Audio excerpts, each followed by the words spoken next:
দর্শক, মাঝে মধ্যে মনে হয় যে আমরা কি আবার সেই দুর্যোগের ঘনঘটা মধ্যে পড়ে গেলাম। কেন এই কথা বলছি, বলার কারণ আছে। বগুড়ায় র্যাবের পোশাক পরে কলেজ ছাত্রকে নির্যাতন ও অপহরণ, নরসিংদী থেকে উদ্ধার।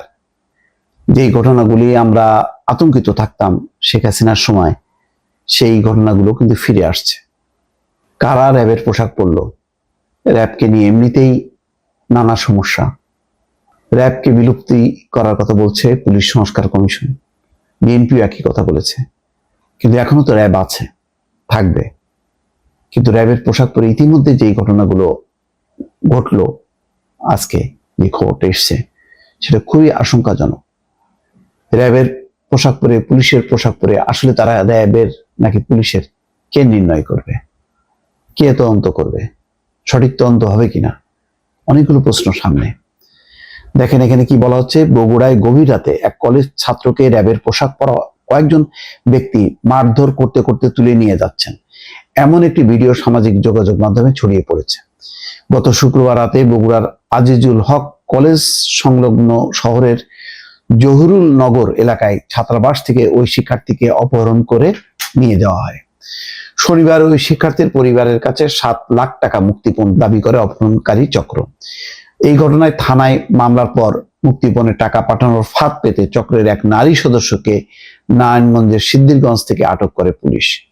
পরে ওই নারীর দেওয়া তথ্য মতে নরসিংদীর মাধবদী থেকে অপহৃত ফেরদৌসকে হাত পা বাঁধা অবস্থায় উদ্ধার করা হয়। যখন টের পাইছে যে পুলিশের অভিযান শুরু হয়েছে, তখন তাকে হাত পা বেঁধে ফেলে রেখে চলে গেছে।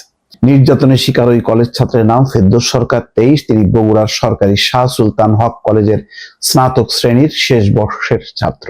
তিনি গাইবান্ধার গোবিন্দগঞ্জ উপজেলার নাকাই গ্রামের হাবিল সরকারের ছেলে। তাকে অপহরণ করে নিয়ে যাওয়ার 34 সেকেন্ডের ভিডিওতে দেখা যায় র্যাবের পোশাক পরা 3 জন ব্যক্তি মাটিতে ফেলে এক যুবককে বেধড়ক পিটিয়ে টেনে হেসড়ে মাইক্রোবাসে তুলছেন। মারধরের শিকার যুবক চিৎকার করে কান্নাকাটি করছেন। বগুড়া সদর থানার ভারপ্রাপ্ত কর্মকর্তা SM মঈনুদ্দিন জানান, শুক্রবার রাতে জহুরুলনগর এলাকার একটি ছাত্রাবাস থেকে ওই ছাত্রকে ধরে নিয়ে যান র্যাবের পোশাক পরা কয়েকজন ব্যক্তি। সকালে স্বজনরা র্যাবের 12 বগুড়া ক্যাম্প ও যৌথ বাহিনীর ক্যাম্পে গিয়ে জানতে পারেন আইন শৃঙ্খলা রক্ষাকারী বাহিনী এমন কোনো অভিযান চালায়নি। এর মধ্যে দুপুরের আগে অপহরণকারী চক্র ওই কলেজ ছাত্রের পরিবারের কাছে ফোন করে 7 লাখ টাকা মুক্তিপণ দাবি করে। দুপুর পর্যন্ত বিভিন্ন নম্বরে বিকাশ ও নগদের মাধ্যমে 3 লাখ টাকা পাঠালেও ফেরদৌসকে মুক্তি দেয়নি ওই চক্র। এরপর ফেরদৌসের স্ত্রী মাহবুবা আক্তার বাদী হয়ে থানায় অজ্ঞাতনামা ব্যক্তিদের বিরুদ্ধে তার স্বামীকে অপহরণের অভিযোগে বগুড়া সদর থানায় মামলা করেন। সদর থানার ওসি বলেন যে মামলার পর অপহরণ